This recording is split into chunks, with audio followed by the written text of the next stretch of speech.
ನಮಸ್ತೆ ಕರ್ನಾಟಕ. ನಾವಿವತ್ತು ನೋಡ್ತಾ ಇರುವಂತಹ ಮೂವಿ ದ ಪ್ರಿನ್ಸಸ್ ಅಂತ, ಒಂದು ಹುಡುಗಿಯ ಅದ್ಭುತವಾದಂತಹ ಕತೆ, ಒಂದು ರಾಜಕುಮಾರಿಯ ಕತೆ. ಸೊ ನಾವು ಚಿತ್ರದ ಮೊದಲಲ್ಲಿ ನೋಡುವಾಗ ಅವಳಿಗೆ ಪ್ರಜ್ಞೆ ತಪ್ಪಿ ಹೋಗಿರುತ್ತೆ. ಸೊ ನೋಡಿದಾಗ ಅವಳ ಕೈಯನ್ನ ಬಂಧಿಸಿರ್ತಾರೆ. ಹೊರಗಡೆ ಬಂದು ನೋಡ್ತಾರೆ, ತಪ್ಪಿಸ್ಕೊಳ್ಳಿಕ್ಕೆ ಯಾವುದೇ ಜಾಗ ಇರಲ್ಲ. ಹಾಗೆ ಆ ಬಾಗಿಲನ್ನು ಕೂಡ ಗಟ್ಟಿಯಾಗಿ ಹಾಕಿರ್ತಾರೆ.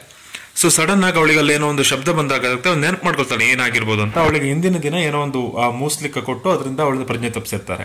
ಅದೇ ಟೈಮ್ಗೆ 2 ಗಾರ್ಡ್ಗಳು ಅಲ್ಲಿಗೆ ಬರ್ತಾರೆ. ಇವಳು ನಾಟಕ ಆಡ್ತಿರ್ತಾಳೆ ಮಲಗಿದ ರೀತಿಯಲ್ಲಿ, ಅವಳಿಗೆ ಆಲ್ರೆಡಿ ಎಚ್ಚರ ಆಗಿರುತ್ತೆ. ಸೊ ಇನ್ನೇನು ಆ ಗಾರ್ಡ್ ಹತ್ರ ಬಂದು ಆ ರಾಜಕುಮಾರಿ ಹತ್ರ ಮಾತಾಡ್ಬೇಕು, ಅವಾಗ ಸಡನ್ ಆಗಿ ಎಚ್ಚರ ಆಗ್ತಾಳೆ. ಅವಳು ಕೈ ಕೂಡ ತಪ್ಸ್ಕೊಂಡಿರ್ತಾಳೆ ಆ ಚೈನನ್ನ. ಸಡನ್ ಆಗಿ ಅವರಿಬ್ಬರ ಮೇಲೆ ಇವಳು ಅಟ್ಯಾಕ್ ಮಾಡ್ತಾಳೆ. ಸೊ ಆ ರಾಜಕುಮಾರಿಯ ಒಂದು ಅದ್ಭುತವಾದಂತಹ ಫೈಟರ್ ಆಗಿರ್ತಾಳೆ. ಸೊ ಅವಳು ತುಂಬಾನೇ ಚೆನ್ನಾಗಿ ಫೈಟಿಂಗ್ ಮಾಡೋದನ್ನ ಕಲ್ತಿರ್ತಾಳೆ. ಸೊ ಅವಳು ಆ ಇಬ್ರು ಗಾರ್ಡ್ಗಳನ್ನ ಅಲ್ಲೇ ಸಾಯಿಸಾಕ್ತಾಳೆ. ಸೊ ಸಾಯಿಸಾಕಿ ಅಲ್ಲಿಂದ ನಿಧಾನವಾಗಿ ಹೊರಗಡೆ ತಪ್ಪಿಸ್ಕೊಂಡು ಹೊರಗಡೆ ಹೋಗ್ಲಿಕ್ಕೆ ಸ್ಟಾರ್ಟ್ ಮಾಡ್ತಾಳೆ. ಅವಳಿಗೆ ಏನ್ ನಡೀತಿದೆ ಇಲ್ಲಿ ಅನ್ನೋದು ಗೊತ್ತಿರಲ್ಲ. ಸೊ ಒಂದು ಕೋಣೆಗೆ ಬಂದು ಅವಳು ನೋಡ್ತಿರ್ತಾಳೆ. ಕೆಳಗಡೆ ಆ ಪಕ್ಕದ ರಾಜ್ಯದ ರಾಜ ಜೂಲಿಯಸ್ ಅನ್ನೋನು ಅಲ್ಲಿ ಅಟ್ಯಾಕ್ ಮಾಡಿ ಎಲ್ಲರನ್ನ ಬಂಧಿಸ್ತಾ ಇರೋದು ಅವಳಿಗೆ ಕಾಣುತ್ತೆ. ಸೊ ಅವಳಿಗೆ ಅವಾಗ ಗೊತ್ತಾಗತ್ತೆ ಏನೋ ಇಲ್ಲಿ ತೊಂದರೆ ಆಗಿದೆ, ಏನೋ ತಪ್ಪು ನಡೆದಿದೆ ಅಂತ. ಸೊ ಅವಳು ನೆನಪು ಮಾಡ್ಕೊತಾಳೆ ಹಿಂದಿನ ದಿನ. ಸೊ ಆ ರಾಜಕುಮಾರ ಆ ಜೂಲಿಯಸ್ನ ಜೊತೆ ಈ ರಾಜಕುಮಾರಿಯ ಮದುವೆ ನಡೀತಿರತ್ತೆ.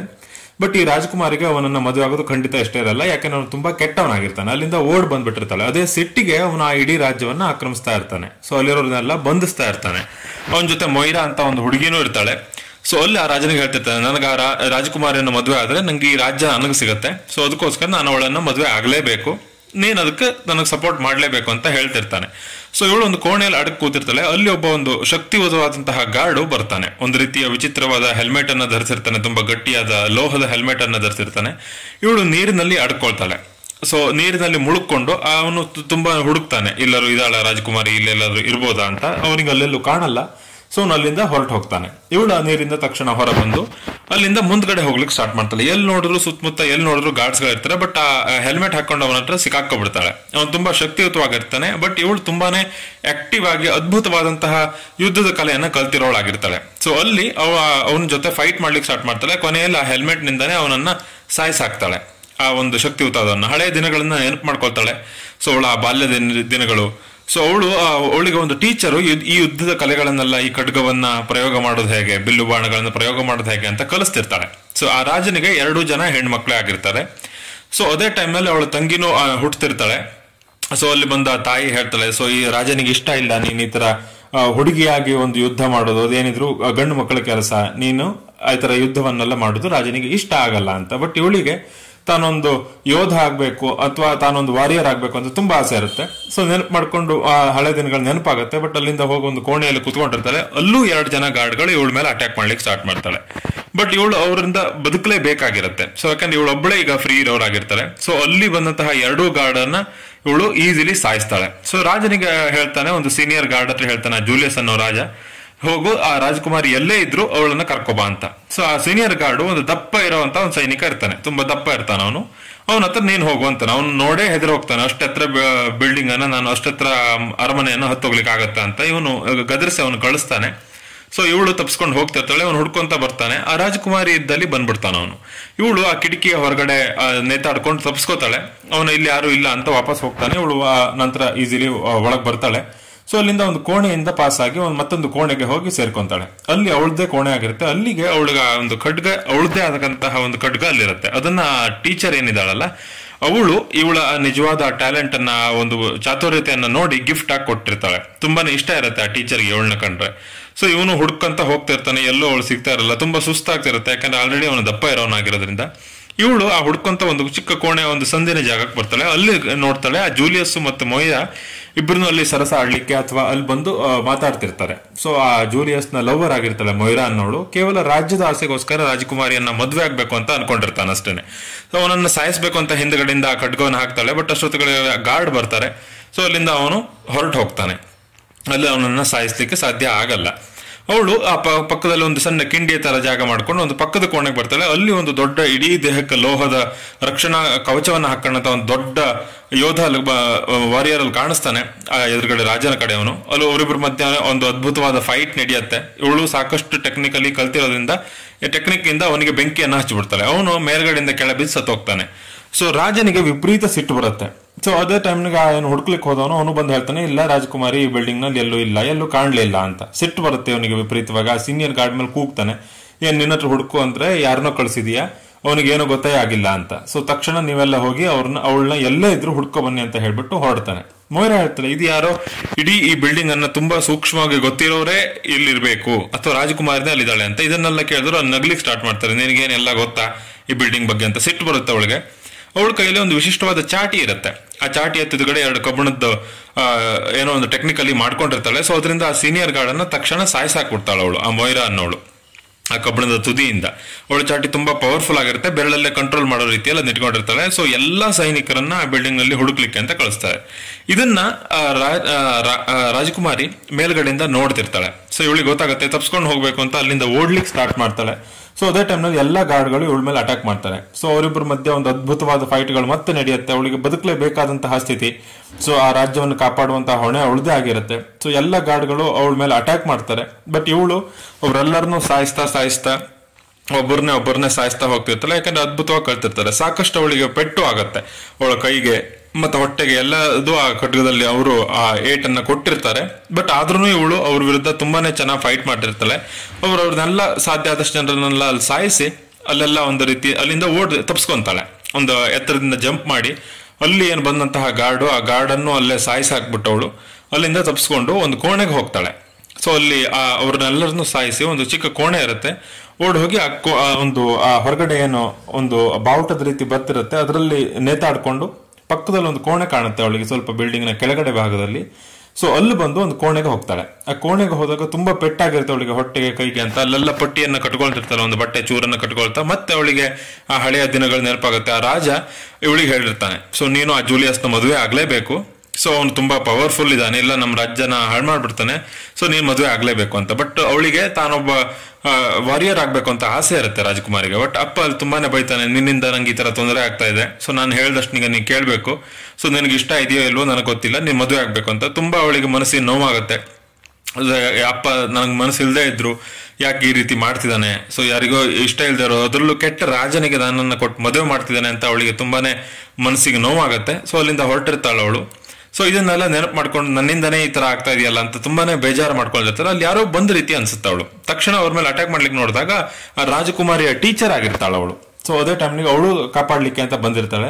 ಸೊ ತುಂಬಾನೇ ಗಾಯಗೊಂಡಿರ್ತಾಳೆ ರಾಜಕುಮಾರಿ, ಕೈಗೆ ಮತ್ತೆ ಹೊಟ್ಟೆಗೆಲ್ಲ ವಿಪರೀತವಾಗಿ ಅವಳಿಗೆ ಪೆಟ್ಟಾಗಿರುತ್ತೆ. ಸೊ ಇದನ್ನ ಅವರು ತಕ್ಷಣದಲ್ಲಿ ಆ ಟೀಚರ್ ಅನ್ನೋಳು ಅವಳಿಗೆ ಅದಕ್ಕೆ ಸ್ವಲ್ಪ ಸಣ್ಣ ಪ್ರಮಾಣದಲ್ಲಿ ಒಂದು ಮೆಡಿಸಿನ್ ಅನ್ನ ಅಂದ್ರೆ ಮುಲಾಮನ್ನ ಹಚ್ಚಿ ಆ ಗಾಯವನ್ನ ಮಾಯಿಸ್ಲಿಕ್ಕೆ ಪ್ರಯತ್ನ ಪಡ್ತಿರ್ತಾಳೆ. ಸೊ ಅವಾಗ ರಾಜಕುಮಾರಿ ಆ ಟೀಚರ್ ಹತ್ರ ಕೇಳ್ತಾಳೆ, ಏನಾಯ್ತು ಇಲ್ಲಿ, ಏನಾಗ್ತಾ ಇದೆ ಇಲ್ಲಿ, ಯಾಕೆ ಅವ್ರು ಬಂದಿದ್ದಾರೆ, ಏನ್ ಅಟ್ಯಾಕ್ ಆಗಿದೆ ಏನು ಅಂತ. ಅವಳಿಗೆ ಏನು ಗೊತ್ತಿರಲ್ಲ, ಎಲ್ಲ ಅವಳಿಗೆ ಗೊತ್ತಿರಲ್ಲ ರಾತ್ರಿ ಆಗಿರೋದಂತ. ಅವಾಗ ಅವಳು ಹೇಳ್ತಾಳೆ, ರಾಜಕುಮಾರ ಜೂಲಿಯಸ್ ಅನ್ನೋನು ರಾತ್ರಿ ಅಟ್ಯಾಕ್ ಮಾಡ್ದ ನಮ್ಮ ರಾಜ್ಯದ ಮೇಲೆ. ಸೊ ಬಂದವನೇ ಎಲ್ಲರನ್ನೂ ಸಾಯಿಸಾಕ್ದ. ನಮ್ಮ ಏನು ಸಣ್ಣ ಪ್ರಮಾಣದಲ್ಲಿ ಸೈನಿಕರಿದ್ರು, ಚಿಕ್ಕ ರಾಜ್ಯ ಅದು. ಸೊ ಎಲ್ಲರನ್ನೂ ಸಾಯಿಸಾಕಿ ಎಲ್ಲರನ್ನೂ ಬಂಧಿಸ್ತಾ ಬಂದ. ಸೊ ನಿನ್ನನ್ನು ಕೂಡ ಒಂದು ರೀತಿಯಲ್ಲಿ ಪ್ರಜ್ಞೆಯನ್ನು ತಪ್ಪಿಸಿ ನಿನ್ನನ್ನು ಕೂಡ ಹಾಕಿಟ್ಟಿದ್ದ. ಸೊ ನಿನ್ನನ್ನು ಮದುವೆ ಆಗ್ಬೇಕು, ಈ ರಾಜ್ಯವನ್ನ ತಗೋಬೇಕು ಅಂತ. ಯಾಕಂದ್ರೆ ಅವರಿಬ್ರು ಹೆಣ್ಣು ಮಕ್ಕಳು, ಮದುವೆ ಆದ್ರೆ ಅವನಿಗೆ ರಾಜ್ಯ ಸಿಗತ್ತೆ ಅಂತ. ಸೊ ಅವಾಗ ರಾಜಕುಮಾರ್ ಹೇಳ್ತಾನೆ, ನನ್ನಿಂದನೇ ಹಾಗಾದ್ರೆ ಇದೆಲ್ಲ ಆಗ್ತಿರೋದು, ಎಲ್ಲರೂ ಸಾಯ್ತಿರೋದು ನನ್ನಿಂದನೇ ಅಂತ. ಬಟ್ ಟೀಚರ್ ಅಂತಲ್ಲ, ಈಗ ಅದ್ರ ಬಗ್ಗೆ ಆಲೋಚನೆ ಮಾಡೋಕೆ ಟೈಮ್ ಇಲ್ಲ. ಈ ರಾಜ್ಯದ ರಕ್ಷಣೆ, ನಿನ್ನ ಅಪ್ಪ ಅಮ್ಮನ ರಕ್ಷಣೆ ನಿನ್ನ ಜವಾಬ್ದಾರಿ. ಸೊ ಹೋಗೋಣ ಬಾ ಅಂತ ಕರ್ಕೊಂಡು ಅಲ್ಲಿಂದ ಹೊರಡ್ತಾಳೆ. ಸೊ ಒಂದು ಚಿಕ್ಕ ಅಡುಗೆ ಮನೆಯ ರೀತಿಯಲ್ಲಿ ಜಾಗದಲ್ಲಿ ಬರ್ತಾರೆ. ಅಲ್ಲಿ ಆ ಗಾರ್ಡ್ಸ್ಗಳು ಅಲ್ಲಿರೋ ರೀತಿಯಲ್ಲಿ ಅಸಭ್ಯವಾಗಿ ವರ್ತಿಸ್ತಾ ಇರ್ತಾರೆ. ಅಲ್ಲಿರೋನೆಲ್ಲ ಸಾಯಿಸಾಕೋದು, ಅಲ್ಲಿ ಹೆಣ್ಮಕ್ಳನ್ನೆಲ್ಲ ಚುಡಾಯಿಸೋದು ಮಾಡ್ತಿರ್ತಾರೆ. ಸೊ ಅದೇ ಟೈಮ್ನಲ್ಲಿ ಈ ರಾಜಕುಮಾರಿ ಮತ್ತೆ ರಾಜಕುಮಾರಿಯ ಟೀಚರ್ ಅಲ್ಲಿ ಬರ್ತಾರೆ. ಬಂದವರು ತಕ್ಷಣದಲ್ಲಿ ಅವ್ರ ಮೇಲೆ ಅಟ್ಯಾಕ್ ಮಾಡ್ತಾರೆ. ಅದ್ಭುತವಾಗಿ ಅಲ್ಲಿ ಅವ್ರನ್ನ ಫೈಟ್ ಮಾಡ್ತಾರೆ. ಅವಳ ತಪ್ಸ್ಕೊಂಡು ಓಡೋಗ್ತಾಳೆ ಆ ಏನು ಸೇವಕಿ ಇರೋಳು. ಸೊ ಇವರಿಬ್ರು ಆ ಗಾರ್ಡ್ಗಳ ಮೇಲೆ ಫೈಟಿಂಗ್ ಸ್ಟಾರ್ಟ್ ಮಾಡ್ತಾರೆ. ಅವರು ತುಂಬಾ ಸ್ಟ್ರಾಂಗ್ ಇರ್ತಾರೆ. ಬಟ್ ಇವರು ತುಂಬಾನೇ ಎಫಿಷಿಯಂಟ್ ಆಗಿರ್ತಾರೆ, ತುಂಬಾನೇ ಆಕ್ಟಿವ್ ಇರ್ತಾರೆ. ಅಲ್ಲಿ ಎರಡ್ ಮೂರು ಜನ ಗಾರ್ಡ್ ಅನ್ನ ಸಾಯಿಸ್ತಾರೆ. ಇನ್ನೇನು ಕೊನೆ ಗಾರ್ಡ್ ಅಟ್ಯಾಕ್ ಮಾಡುವಾಗ ಮೊಯ್ರಾ ಅಲ್ಲಿ ಬರ್ತಾಳೆ.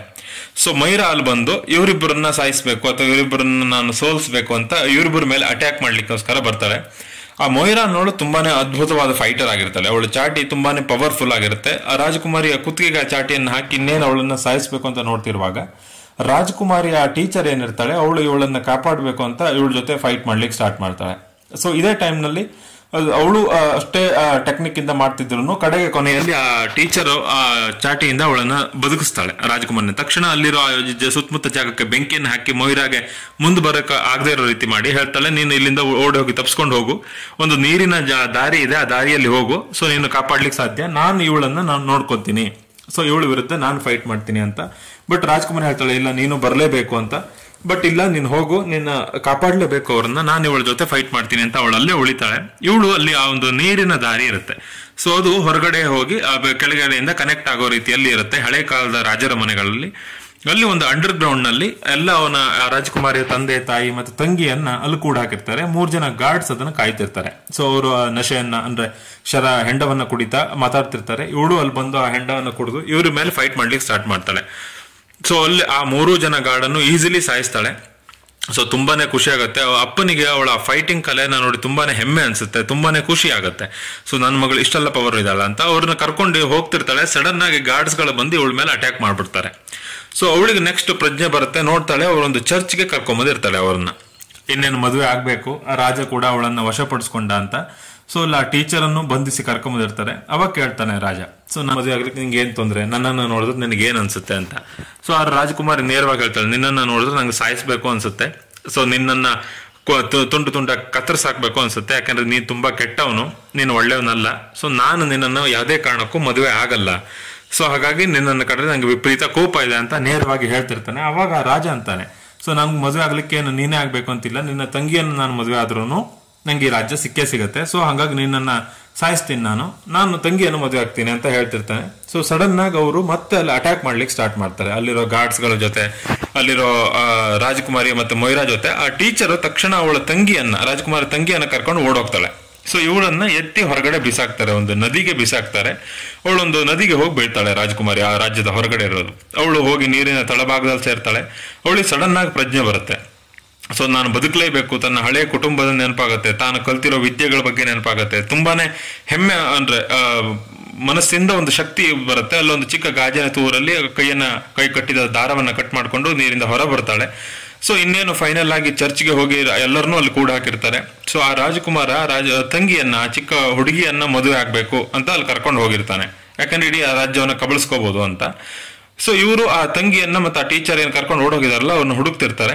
ಅದೇ ಟೈಮ್ನಲ್ಲಿ ಇವ್ ಮೊಯ್ರಾನು ರಾಜಕುಮಾರಿನಲ್ಲಿ ಬರ್ತಾಳೆ.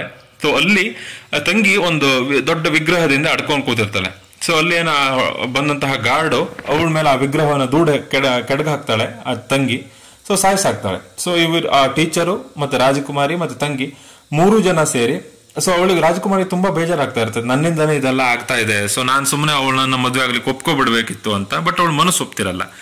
ಒಂದು ಅಂಡರ್ ಗ್ರೌಂಡ್ ಒಂದು ಚಿಕ್ಕ ಮಳಿಗೆ ಇರುತ್ತೆ, ನೆಲಮಾಳಿಗೆ ಇರುತ್ತೆ. ಅಲ್ಲಿ ಎಲ್ಲಾ ರೀತಿಯ ಆಯುಧಗಳು, ಖಡ್ಗ, ಬಿಲ್ಲು ಬಾಣಗಳು ಎಲ್ಲದೂ ಇರುತ್ತೆ. ಸೊ ಅಲ್ಲಿ ಅವರು ಎಲ್ಲ ಯುದ್ಧಕ್ಕೆ ಸನ್ನದ್ಧರಾಗ್ತಾರೆ. ಸೊ ಅಲ್ಲಿರುವಂತಹ ಖಡ್ಗವನ್ನ ಪ್ರತಿಯೊಂದನ್ನು ತಗೊಂತಾರೆ. ಆ ತಂಗಿನೂ ಅದನ್ನೆಲ್ಲ ನೋಡಿ ಇಂಟ್ರೆಸ್ಟ್ ಇರುತ್ತೆ. ಸೊ ನಾನು ಬರ್ತೀನಿ ಅಂತಾಳೆ. ಬೇಡ, ನೀನಿನ್ನು ಚಿಕ್ಕವಳು, ಸೊ ನೀನ್ ಇಲ್ಲೇ ಇರು ಅಂತ ಹೇಳಿ ಅವಳನ್ನ ಅಲ್ಲೇ ನಿಲ್ಸಿ ವಾಪಸ್ ಇವ್ರು ಮೇಲ್ಗಡೆ ಬರ್ತಾರೆ, ಇದು ಆ ಚರ್ಚಿನ ಹೊರಭಾಗಕ್ಕೆ ಬರ್ತಾರೆ. ಅಲ್ಲಿ ಎಲ್ಲಾ ಗಾರ್ಡ್ಸ್ ಗಳನ್ನು 1 by 1 ಸಾಯಿಸ್ತಾ ಮುಂದೆ ಹೋಗ್ತಾರೆ. ಅವ್ರಿಗೆ ಆ ರಾಜಕುಮಾರನನ್ನ ಏನ್ ಪಕ್ಕದ ರಾಜ್ಯದ ರಾಜ ಇದ್ದಾನಲ್ಲ ಅವನನ್ನ ಮತ್ತು ಮೊಯ್ರನ್ನ ಸಾಯಿಸ್ಬೇಕಾಗಿರುತ್ತೆ. ಅವನು ತಿಳ್ಕೊಂಡಿರ್ತಾನೆ ಅವಳು ಸತ್ತೋಗಿದ್ದಾಳೆ ನೀರಿಗೆ ಬಿದ್ದು ಅಂತ, ಬಟ್ ಅವಳು ಸತ್ತಿರಲ್ಲ. ಸೊ ಎಲ್ಲಾ ಗಾರ್ಡ್ಸ್ ಗಳು ಅಟ್ಯಾಕ್ ಮಾಡ್ತಾರೆ. ಇದೇ ಟೈಮ್ನಲ್ಲಿ ಆ ತಂಗಿ ಅಲ್ಲಿ ಬಂದು ಆ ಟೀಚರ್ ಜೊತೆ ಅವರ ಮತ್ತೊಂದು ಟೀಚರ್ ಇರ್ತಾನೆ, ಅವನು ಖಡ್ಗದಲ್ಲಿ ಪ್ರವೀಣ್ಯರವನು, ಅಲ್ಲಿ ತಪ್ಪಿತಿರುವಾಗ ಸಿಕ್ಕಾಕೊಂಡ್ಬಿಡ್ತಾಳೆ ಅವಳು ಆ ತಂಗಿ. ಇನ್ನೇನು ಅವರಿಬ್ರು ಮದುವೆ ಆಗ್ಬೇಕು. ಮತ್ತೆ ಅವ್ರ ವಿರುದ್ಧ ತುಂಬಾನೇ ಅದ್ಭುತವಾಗಿ ಫೈಟ್ ಮಾಡ್ತಾ ಇಬ್ರು ಹೆಣ್ಮಕ್ಳು ಇಲ್ಲಿ ಅದ್ಭುತವಾದಂತಹ ಫೈಟ್ ಅನ್ನ ಮಾಡ್ತಾರೆ. ಸೊ ಎಲ್ಲಾ ಗಾರ್ಡ್ಸ್ ಗಳನ್ನು 1 by 1 ಸಾಯಿಸ್ತಾ ಮುಂದೆ ಹೋಗ್ತಾಳೆ. ಅಲ್ಲಿ ಆ ಮೊಯ್ರಾ ಅನ್ನೋಳು ಅಲ್ಲೇ ಇರ್ತಾಳೆ. ಸೊ ಮೊಯ್ರಾನು ಆಕ್ಚುಲಿ ತುಂಬಾ ಪವರ್ಫುಲ್ ಆಗಿರ್ತಾರೆ. ಸೊ ಈ ಟೀಚರು ಅವ್ರ ಮೇಲೆ ತುಂಬಾನೇ ಅದ್ಭುತವಾಗಿ ಫೈಟ್ ಮಾಡ್ತಿರ್ತಾರೆ. ಬಟ್ ಮೊಯ್ರಾ ತುಂಬಾ ಸ್ಟ್ರಾಂಗ್ ಆಗೇ ಇರ್ತಾಳೆ. ಸೊ ಇನ್ನೇನು ಅವಳು ಅಟ್ಯಾಕ್ ಮಾಡಬೇಕು ಒಳಗಡೆ ಹೋಗಿ ಅನ್ನೋ ಟೈಮಿಗೆ ಮೊಯ್ರಾ ರಾಜ್ಕುಮಾರ್ ಮೇಲೆ ಫೈಟ್ ಮಾಡ್ಲಿಕ್ಕೆ ಸ್ಟಾರ್ಟ್ ಮಾಡ್ತಾಳೆ, ಆ ಚಾಟಿಯಿಂದ ಫೈಟ್ ಮಾಡ್ಲಿಕ್ಕೆ ಸ್ಟಾರ್ಟ್ ಮಾಡ್ತಾಳೆ. ಬಟ್ ಮೊಯ್ರಾ ಇವಾಗ ತುಂಬಾನೇ ಧೈರ್ಯಶಾಲಿಯಾಗಿ ತುಂಬಾನೇ ಮನಸ್ಸು ಮಾಡ್ಬಿಟ್ಟಿರ್ತಾಳೆ, ಈ ರಾಜ್ಯವನ್ನ ನಾನು ರಕ್ಷಿಸಲೇಬೇಕು, ನನ್ನ ತಂದೆ ತಾಯಿ ತಂಗಿಯನ್ನ ನಾನು ಬದುಕಿಸ್ಲೇಬೇಕು ಅಂತ. ಅವರಿಬ್ಬರ ಮಧ್ಯೆ ಒಂದು ಅದ್ಭುತವಾದಂತಹ ಫೈಟ್ ನಡೆಯುತ್ತೆ. ಸೊ ಕೊನೆಯಲ್ಲಿ ಅವಳದೇ ಚಾಟಿಯನ್ನ ಕುತ್ತಿಗೆಗೆ ಹಾಕಿ ಸೊ ಅವಳನ್ನ ಈ ನೇಣು ಹಾಕಿದ ರೀತಿಯಲ್ಲಿ ಸಾಯಿಸಾಕ್ತಾಳೆ. ಸೊ ರಾಜಕುಮಾರಿ ಆ ಮೊಯ್ರನನ್ನ ಸಾಯಿಸಾಕ್ತಾಳೆ. ಸೊ ತಕ್ಷಣ ಮತ್ತಲ್ಲಿಂದ ಒಳಗಡೆ ಹೋಗ್ಲಿಕ್ಕೆ ಸ್ಟಾರ್ಟ್ ಮಾಡ್ತಾಳೆ. ಸೊ ಅಲ್ಲಿ ರಾಜ ಇನ್ನೇನು ಆ ಟೀಚರ್ಗೆ ಚುಚ್ಚು ಬಿಡ್ತಾನೆ. ಸೊ ಹೊಟ್ಟೆಗೆ ಅವಳೇನು ಸತ್ತೇ ಹೋದ್ಲು ಅಂತ ಅನ್ಕೊಂತಾಳೆ ಇವಳು ರಾಜಕುಮಾರಿ. ತುಂಬಾ ಮನಸ್ಸಿನ ನೋವಾಗುತ್ತೆ, ಯಾಕಂದ್ರೆ ಟೀಚರ್ ತುಂಬಾನೇ ಇಷ್ಟ ಆಗಿರ್ತಾಳೆ ಅವಳಿಗೆ, ವಿದ್ಯೆಯನ್ನು ಕಲಿಸಿದವಳಾಗಿರ್ತಾಳೆ. ಸೊ ಈ ರಾಜನ ವಿರುದ್ಧ ಅವಳು ಫೈಟ್ ಮಾಡ್ಲಿಕ್ಕೆ ಅಂತ ಬರ್ತಿರ್ತಾಳೆ. ಸೊ ಇನ್ನೇನು ರಾಜನನ್ನ ಮತ್ತೆ ಕೆಲವೇ ಜನರನ್ನ ಸಾಯಿಸಿದ್ರೆ ಮುಗಿಯತ್ತೆ ಅನ್ನೋ ಒಂದು ಮನಸ್ಥಿತಿ ಬಂದಿರುತ್ತೆ. ಸೊ ಅಲ್ಲಿ ಇವಳು ಖಡ್ಗ ಅವನ ಹತ್ರ ಇರುತ್ತೆ. ಸೊ ಅದ್ಭುತವಾಗಿ ಅಲ್ಲಿ ಫೈಟ್ ಮಾಡ್ತಿರ್ತಾರೆ. ಸೊ ಬಟ್ ರಾಜಕುಮಾರಿ ತುಂಬಾ ಗಾಯಗೊಂಡಿರೋದ್ರಿಂದ ಅವಳ ಹತ್ರ ಅಷ್ಟು ಎಫಿಷಿಯಂಟ್ ಆಗಿ ಯುದ್ಧ ಮಾಡ್ಲಿಕ್ಕೆ ಸಾಧ್ಯ ಆಗಲ್ಲ. ಅವನು ಕೂಡ ಗಾಯನನ್ನೇ ಹಾಳು ಮಾಡ್ತಿರ್ತಾನೆ. ಸೊ ಕೊನೆಯದಾಗಿ ಇನ್ನೇನು ರಾಜಕುಮಾರಿಯನ್ನ ಸಾಯಿಸ್ಬಿಡ್ಬೇಕು ಅಂತ, ನಿನ್ನ ತಂಗಿನ ಮದುವೆ ಆಗ್ತೀನಿ, ಹ್ಯಾಂಗೂ ಈ ರಾಜ್ಯ ನನಗೆ ಸಿಗತ್ತೆ, ಕೊಂದೆ ಹಾಕ್ತೀನಿ ನಿನ್ನ ತಲೆಯನ್ನ ನಾನು ತುಂಡು ಮಾಡಾಕ್ತೀನಿ ಅಂತ ಹೇಳ್ತಿರ್ತಾಳೆ. ಸಡನ್ ಆಗಿ ಅವಳಲ್ಲಿ ಒಂದು ರೀತಿಯ ಶಕ್ತಿ ಜಾಗೃತಿ ಆಗುತ್ತೆ. ಸೊ ಸಡನ್ ಆಗಿ ಅವಳು ಒಂದು ಹನಿ ರಾಜ ಇದಲ್ಲ ಒಂಚೂರು ಆ ಕಡೆ ನೋಡ್ತಾನೆ. ಸೊ ಸಡನ್ ಆಗಿ ಅವಳಿಗೆ ಹಳೆ ನೆನಪುಗಳು ಬರುತ್ತೆ, ಒಂದು ರೀತಿಯ ಉತ್ಸಾಹ ಬರುತ್ತೆ. ಸಡನ್ ಆಗಿ ಅವನ ಕೈಲಿರೋ ಆ ಖಡ್ಗವನ್ನ, ಇವಳದೇ ಆದ ಆ ಖಡ್ಗವನ್ನ ಇಸ್ಕೊಂಡು ಒಂದೇ ಕ್ಷಣದಲ್ಲಿ ಆ ರಾಜನ ತಲೆನೇ ಕತ್ತರಿಸ್ಬಿಡ್ತಾಳೆ. 1 ಸೆಕೆಂಡ್ ನಲ್ಲಿ ರಾಜನ ತಲೆ ಕಟ್ಟಾಗಿ ಬೀಳುತ್ತೆ. ಅವನು ಹಾಕೊಂಡ ಆ ಕಿರೀಟ ಏನಿದೆಯಲ್ಲ, ಆ ರಾಜ್ಯದ ಕಿರೀಟ, ಅದು ಕೂಡ ನೆಲಕ್ಕೆ ಬಂದು ಬೀಳುತ್ತೆ. ಸೊ ಕೊನೆಯಲ್ಲಿ ಆ ರಾಜಕುಮಾರಿ ಆ ಕಿರೀಟವನ್ನು ತಗೊಂಡೋಗಿ ತನ್ನ ತಂದೆ ಕೊಡ್ತಾಳೆ. ಸೊ ತಗೊಳ್ಳಿ, ನೀವೇ ಮತ್ತೆ ರಾಜ ಅಂತ. ಸೊ ಇದರಿಂದ ಅವಳಿಗೆ ತುಂಬಾನೇ ಖುಷಿ ಆಗುತ್ತೆ, ಆ ರಾಜನಿಗೆ ತುಂಬಾನೇ ಖುಷಿ ಆಗುತ್ತೆ. ಸೊ ನನ್ನ ಮಗಳ ಬಗ್ಗೆ ತುಂಬಾನೇ ಹೆಮ್ಮೆ ಅನ್ಸುತ್ತೆ. ಅವನು ಅಲ್ಲೇ ಅನೌನ್ಸ್ ಮಾಡ್ತಾನೆ, ಸೊ ನೆಕ್ಸ್ಟ್ ಈ ರಾಜ್ಯದ ಆಡಳಿತ ಅಥವಾ ರಾಜಕುಮಾರಿ ನನ್ನ ಮಗಳು, ಇವಳೇ ಆ ರಾಜ್ಯವನ್ನ ಇನ್ನು ಮುನ್ನಡೆಸೋಳು ಅಂತ. ಸೊ ಟೀಚರ್ ಕೂಡ ಬದುಕಿರ್ತಾಳೆ, ಇವಳಿಗೆ ತುಂಬಾನೇ ಖುಷಿ ಆಗುತ್ತೆ. ಟೀಚರ್ ಮತ್ತೆ ಮತ್ತೊಂದು ಟೀಚರ್ ಇಬ್ಬರನ್ನು ಬದುಕಿರ್ತಾರೆ. ಅವ್ರ ಜೊತೆ ಒಂದು ರೀತಿಯ ಬಾಂಡಿಂಗ್ ಕ್ರಿಯೇಟ್ ಆಗಿರುತ್ತೆ. ಈ ದಪ್ಪ ಇರೋನೇನು ಹುಡುಕ್ಲಿಕ್ಕೆ ಹೋಗಿರ್ತಾನಲ್ಲ, ಅವನು ಹುಡುಕೋ ಬಂದು ನಾನು ರಾಜಕುಮಾರಿಯನ್ನು ಹುಡುಕದೆ ಅಂತ ಹೇಳೋರೊತ್ತಿಗೆ ಅವ್ರ ಕಡೆಯವರೆಲ್ಲ ಸತ್ತಿರ್ತಾರೆ. ಸೊ ಅಲ್ಲಿರೋರೆಲ್ಲ ನಗ್ಲಿಕ್ಕೆ ಸ್ಟಾರ್ಟ್ ಮಾಡ್ತಾರೆ, ಯಾಕಂದ್ರೆ ಇವನೊಬ್ಬನೇ ಅವರ ಟೀಮ್ನಲ್ಲಿ ಉಳ್ಕೊಂಡಿರೋನಾಗಿರ್ತಾನೆ. ಇಲ್ಲಿಗೆ ಈ ಚಿತ್ರ ಮುಗಿಯುತ್ತೆ. ಸೊ ಈ ಫಿಲ್ಮ್ ನಿಮಗೆ ಖಂಡಿತ ಇಷ್ಟ ಆಗಿದೆ ಅಂತ ಭಾವಿಸ್ತೀವಿ. ಮತ್ತೆ ಮುಂದಿನ ಫಿಲ್ಮ್ ನಲ್ಲಿ, ಮತ್ತೆ ಅದ್ಭುತವಾದಂತಹ ಮುಂದೆ ಬರುವಂತಹ ಫಿಲ್ಮ್ ನಲ್ಲಿ ಮತ್ತೆ ಸಿಗೋಣ. ನಮಸ್ಕಾರ, ಥ್ಯಾಂಕ್ ಯು.